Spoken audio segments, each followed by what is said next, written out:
सरांना आसन होण्याची विनंती करतो.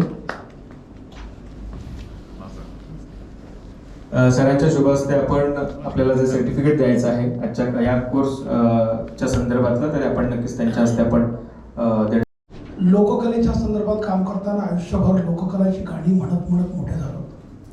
झाडीपट्टी आमची रंगभूमी आहे पूर्व विदर्भामध्ये. गेल्या 25-30 वर्षापासून मी प्रोड्युसर, दिग्दर्शक, लेखक, नायक, गायक, संगीतकार सगळ्या भूमिका पार पाडतो आहे.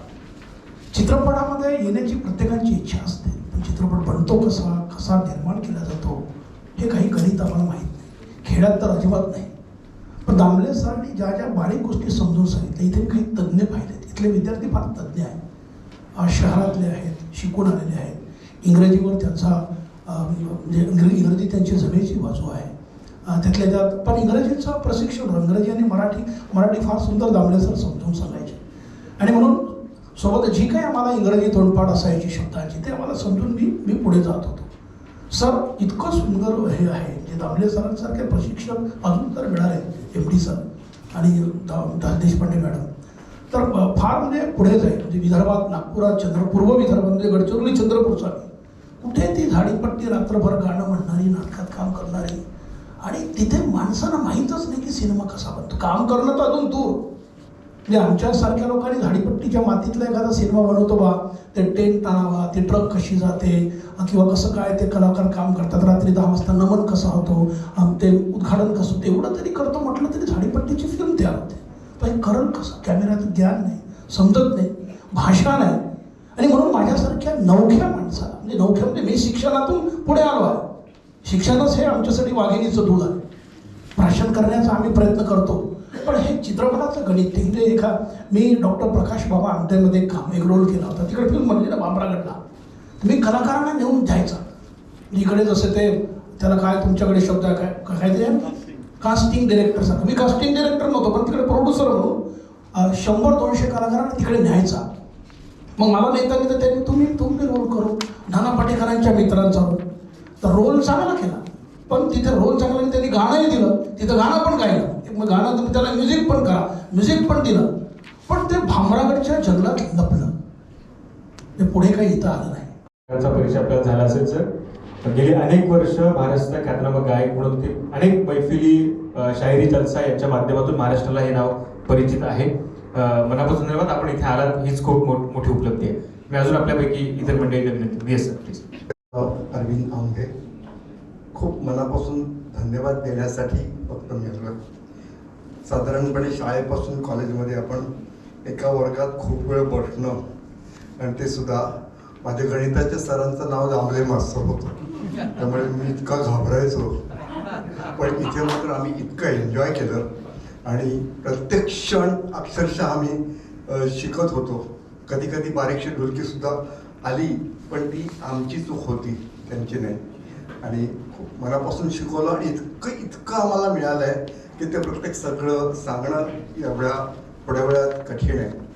पण मी खरं म्हणजे मी सिनेमांमध्ये असिस्ट केलं आहे, मी कामं पण केली आहेत, पण तरीसुद्धा मला अक्षरशः सगळं नव्याने शिकायला मिळालं. खूप खूप धन्यवाद सरांचे.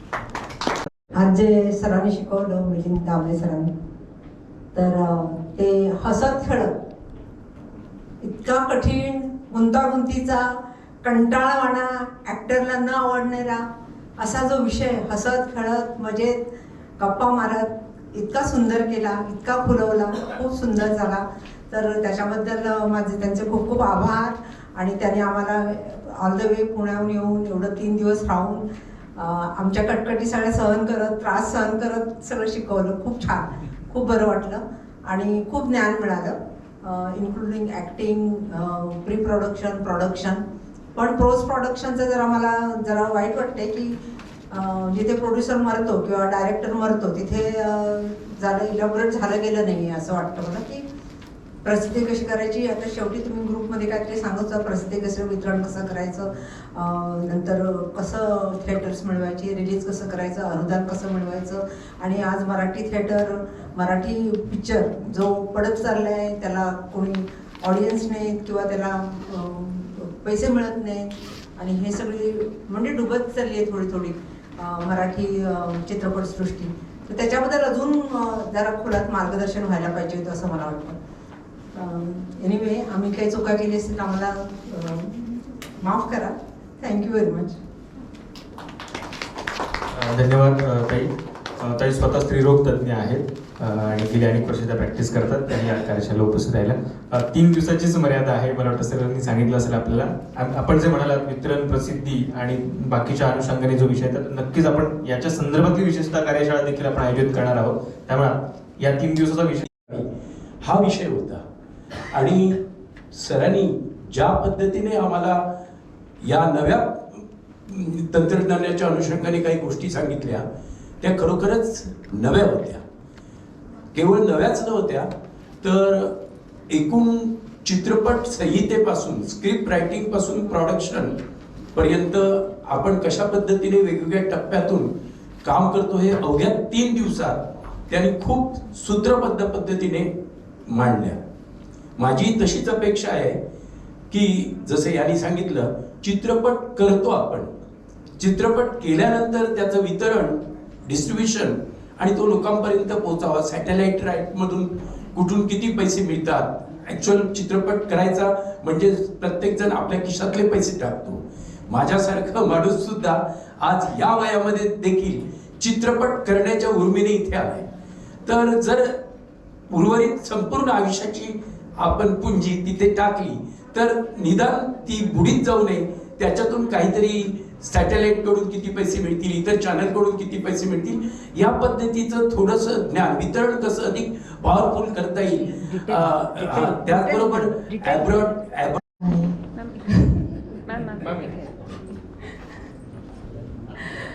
नमस्ते. फार छान प्रोग्राम झाला आणि विचारच करत होते, कारण सगळे रडत असतात आजकाल शिक्षणाच्या स्टेटसबद्दल. तर FTIचा कसा असेल प्रोग्राम. तर पण फार छान केलं दामले सरांनी आणि इतकं इन्फॉर्मेशन दिलं आणि इतक्या छान प्रकारे. आणि मेन म्हणजे आपल्या फिल्म सिटीमध्ये इतक्या जवळ मुंबईमध्ये आलं ते आता, नाही तर पुण्याला जाणं आणि तिकडे प्रोग्राम करणं, तिकडे ट्रेनिंग करणं, हे एक म्हणजे पूर्ण वेगळाच एक प्रोजेक्ट घेतल्यासारखं आहे. तर ते आपल्याला इथे आणून दिलं FTI आणि फिल्म सिटीच्या जॉईंट व्हेंचरनी. तर त्याच्याबद्दल मला फार हे वाटतं, एवा वाटतो त्याचा. आणि थँक्यू सो मच. 3 दिवस मजा आली. चांगले चांगले माझे क्लासमेट्स आणि एवढे प्रत्येक एज ग्रुपचे, आणि त्या एक हसणाऱ्या क्लासमेट्सवरती हसत आहेत, पण क्लासमेट्सच आहेत म्हणावं. तर एवढी चांगली मैत्री झाली आणि एवढी ओळख झाली आणि मला फार इन्फॉर्मेशन मिळालं याच्याबद्दल. Thank you so much. थँक्यू. सरांनी, मला आठवत आहे मी ज्या वेळेला आलो तेव्हा सर जेव्हा सेशन घेत होते तेव्हा ते एक वाक्य म्हणाले की डिरेक्टर लिबर्टी घेतो. सो आज डिरेक्टर या नात्यानं मी थोडी लिबर्टी घेतो. फिल्म सिटीने आपल्या सर्वांसाठी किंवा इथून पुढच्या पिढीला घडवण्यासाठी हा जो काही उपक्रम चालू केलेला आहे आणि त्या उपक्रमाचे आपण काय म्हणूयात कोनशिला किंवा आपण पहिली बॅच आहोत. सो भाग आहोत, बॅचच ना म्हणजे. सो आपण बॅचमेट म्हणून काय करू शकतो, तर आपण जसं आपल्याला शिकवलं गेलंय, सांगितलं गेलंय, मला माहिती आहे 3 दिवसामध्ये काही फिल्मचं तेवढं नॉलेज आपल्याला येणार नाहीये, बट स्टील सर म्हणत होते त्याप्रमाणे छोट्या छोट्या शॉर्ट फिल्म्स त्याचं रूपांतर फीचरमध्ये कसं करता येईल. आणि हे सगळं करत असताना इथं बसलेले जे आपले बॅचमेट्स आहेत, कोणी टेक्निशियन आहे, कोणी क्रिएटिव्ह आहे, कोणाला ऍक्टिंग करायचे किंवा अशा पद्धतीनं आपण एकत्र येऊन काय करू शकतो ह्याचा एक विचार व्हायला पाहिजे. आणि त्यानंतर म्हणजे सर मी तर माझी जी पुढची फिल्म आहे, पंकज सरांनाही माहिती आहे, मी आता पुढच्या 1.5-2 महिन्यामध्ये फ्लोअरवर जातोय शूटसाठी. सो माझ्या फिल्ममध्ये मी तुम्हा सगळ्यांना माझ्या परीनं हा एक प्रयत्न असेल, ही एक संधी असेल तुमच्यासाठी की माझ्यासोबत जी टेक्निकल टीम काम करते, DOP, जे काही आपण आज शिकलेलो आहोत या 3 दिवसामध्ये, त्या सगळ्या कोर टीम सोबत तुम्हाला काम करायचा अनुभव सुद्धा मिळेल. तुम्हाला अख्खा सिनेमाची प्रोसेस काय असते, तुम्ही जसं म्हणालात मगाशी सरांना की मार्केटिंग, डिस्ट्रीब्युशन ह्या गोष्टीचं, फिल्म करणं हा एक वेगळा जॉब आहे आणि मार्केटिंग, डिस्ट्रीब्युशन हा टोटली डिफरंट जॉब आहे. सो ह्या दोन गोष्टी भिन्न आहेत आणि त्या एका वेळेला वर्क नाही होऊ शकत. सो त्या प्रोसेसमध्ये मी तुम्हाला हे सुद्धा अनुभवायला, म्हणजे तुम्हाला त्या गोष्टी सुद्धा अनुभवायला मिळतील की एक्झॅक्टली हे कसं वर्क होतं. ओके, सो माझ्याकडनं मी एवढंच सांगेन की तुम्हाला जेव्हा केव्हा मदत लागेल, बट ऑब्वियस आपले दामले सर आहेत, फिल्म सिटी आहे, पण बॅचमेट म्हणून जर कधी मदत लागली तर कधीही तुम्ही मला विचारू शकता. I am always there. आणि आपण इतर लोकांना सुद्धा, ज्यांना हे शिकायचंय, ज्यांना आवड आहे, तशा लोकांना तुम्ही एज्युकेट करायला आत्तापासून सुरुवात करा. बाहेर 2-2, 3-3 लाख रुपये कुणालाही देण्यापेक्षा फिल्म सिटीला कॉन्टॅक्ट करा, त्यांच्या कार्यशाळेला या, इथं अधिकृतपणे आणि योग्य पद्धतीनं जे मार्गदर्शन मिळेल ते तुम्हाला तुमचे पैसेही वाचवेल आणि तुम्हाला एज्युकेट करेल. So thank you so much Prashant sir.